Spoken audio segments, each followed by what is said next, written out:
Welcome to this video. Today we are going to be talking about facing, OD turning, and center drill. So what we're going to be doing today is we're just going to be turning a chucking shoulder. So I'm just going to be turning a diameter down right here. I'm going to be taking a facing cut here and here. And I'm going to be putting a center drill in. For my chucking shoulder, I'm just going to mark it with a marker.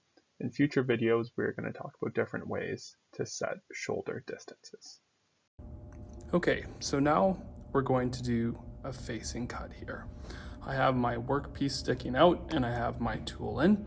All I'm going to do is I'm just going to bring my tool in, touch the face of my workpiece, come out, move in 5/10 thou, and then take a facing cut just until I start to see this saw cut go away.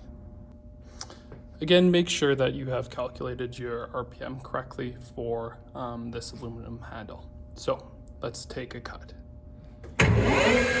So I'm just moving my workpiece in and I'm just bringing it in just until I start to see those chips coming off. I'm going to move my tool back. I'm moving it in just about 5 thou here, and I'm just taking a nice light finishing. And then I just move my tool away and shut my machine down. Now, if I look closely, I can see I have a nice clean face here. The next thing I'm going to do is turn a chucking shoulder. Now, this isn't a super critical distance, so I'm just going to use a pair of calipers and a marker just to mark roughly where I want it to stop. So as discussed earlier, I have my chucking shoulder about 1/2 inch in length, and I'm going to take this to about 3/4 inch diameter. So I'm just going to mark roughly where I want it to stop, and I'm just going to give it a spin by hand so I have a rough point here. Again, this is just a rough chucking shoulder, so I'm not super concerned with the tolerances, as this is going to be cut off and discarded later. Okay, so now I'm going to take a cut and I'm going to take it to roughly where that marked line is. So I'm going to get my machine turning and I'm going to touch it off the same way I would touch off a face. I'm just going to come in until I start to see metal coming off right about now. And then I'm going to bring my tool off my workpiece. Then what I'm going to do, I'm going to show you what I'm going to do on my cross slide here. So if I look down at my cross slide, I have all of my inches here. So what I'm going to do is I'm going to set this to 0. And I have a thumb screw right here. So this is my how I loosen it. Some of them are friction collets. It just really depends on your machine. So I'm going to set my 0 here. And then what I'm going to do just for my first cut, I'm going to take 25 thou off the diameter. So if I look here, each line is 1 thou, and it's working off of my diameter. Okay. So this is just a nice light 25 thou cut.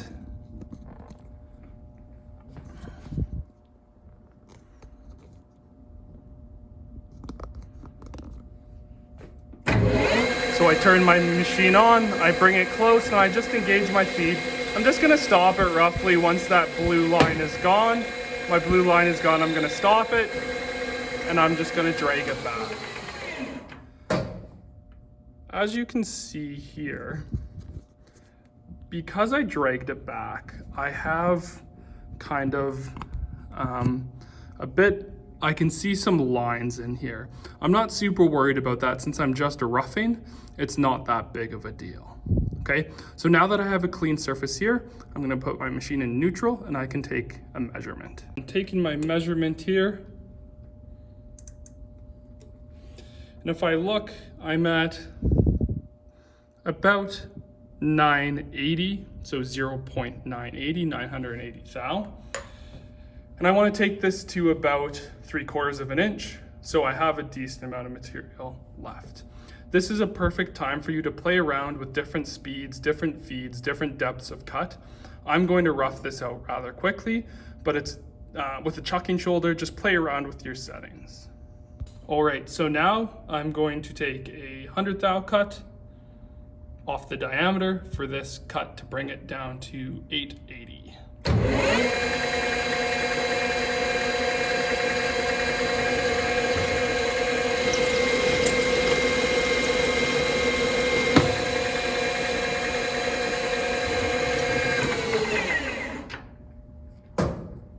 Again, I put my machine in neutral. I'm going to take a measurement.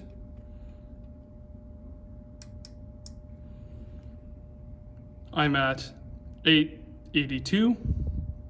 So I'm going to now take this to 800 thou by taking 82 thou off. And then I'm going to take 225 thou cuts to get it to size.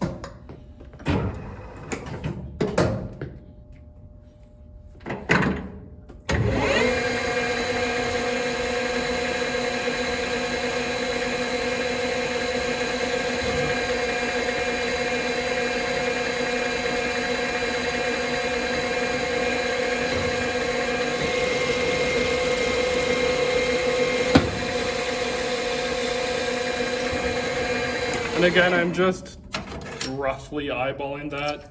And I never want to touch these chips by hand, so I'm just using a T-nut or a T-handle there.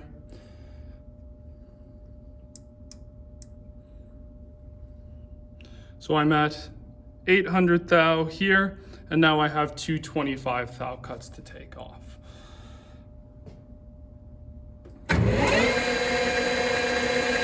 If I was super concerned about the surface finish here, I would slow my feed rate down, but since this is just a chucking shoulder, I'm not super concerned about that. So here's my first 25 thou cut.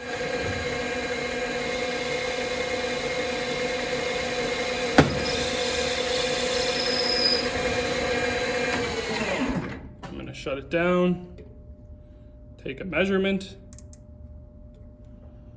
and I have about 25 and a half thou to come off.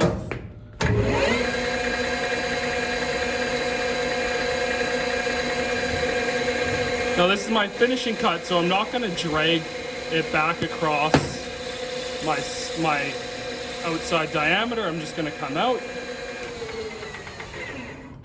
shut it down,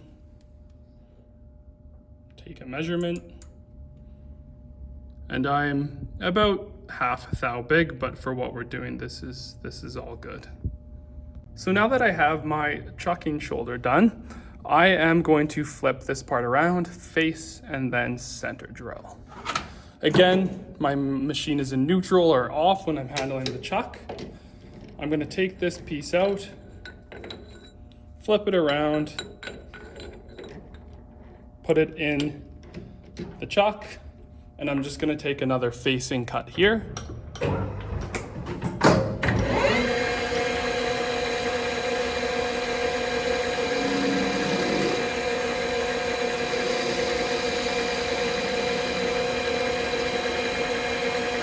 So I have taken my facing cut here. So here I have my center drill. These are used for starting drills. It's also used for supporting my workpiece when I have a center in here.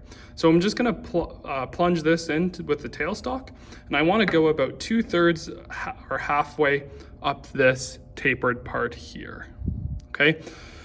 The angle on here is the same angle on my tailstock, so I can support my workpiece sticking out.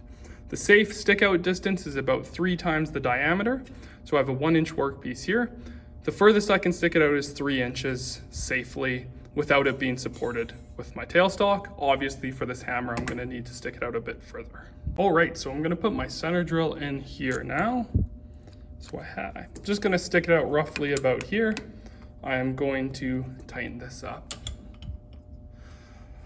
I'm not super concerned about concentricity here. Some might comment and say that I need to be chucking on that shoulder, but I'm going to be taking a skim pass off this entire diameter, so I'm not super concerned about that. I will make everything square to each other. So center drills, we always want to run at about 1,000 RPM, which I have it set to, and I'm just going to feed it up about 2/3 halfway up my my tailstock center here.